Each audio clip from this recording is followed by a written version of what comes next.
केंद्रीय गृहमंत्री अमित शहांनी लोकसभेत 130वे घटना दुरुस्ती विधेयक मांडलं। घटना दुरुस्ती विधेयकावरनं लोकसभेत गदारोळ।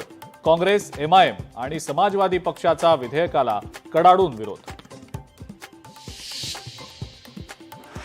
बेस्ट पतपेढी निवडणुकीमध्ये ठाकरे बंधूंच्या पॅनलचा दारुण पराभव।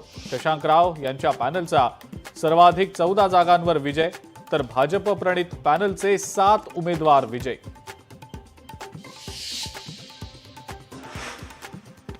ईव्हीएमवर शंका घेणारे आता काय बोलणार?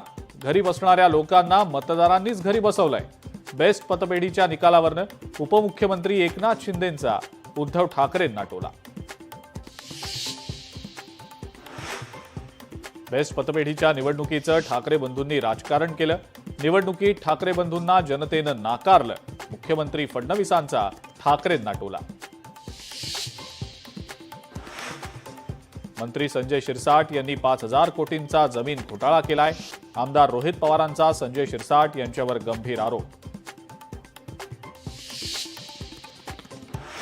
राज्यात 25 ऑगस्टला वराह जयंती साजरी केली जावी। मंत्री नितेश राणे यांचं मुख्यमंत्र्यांना पत्राद्वारे मागणं। सणांना कुणी विरोध केला तर हिंदू समाज अचूक प्रत्युत्तर देईल।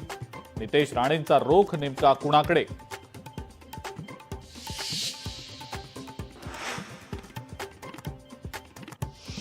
मुंबईसाठी पावसाचा अलर्ट पुन्हा बदलला। मुंबईसाठी हवामान खात्याकडनं ऑरेंज अलर्ट जारी। मुंबईतला पावसाचा जोर आता हळूहळू ओसरणार। पुण्यातल्या एकता नगरला पुराचा विळखा। अनेक सोसायटी पाण्याखाली। आपत्ती व्यवस्थापन आणि एनडीआरएफची पथकं तैनात। पावसामुळे मुठा नदीला रौद्र स्वरूप।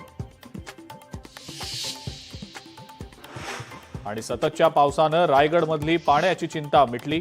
हेटवणे आणि मोरबे धरण ओव्हरफ्लो। आजूबाजूच्या गावांना पुराचा धोका।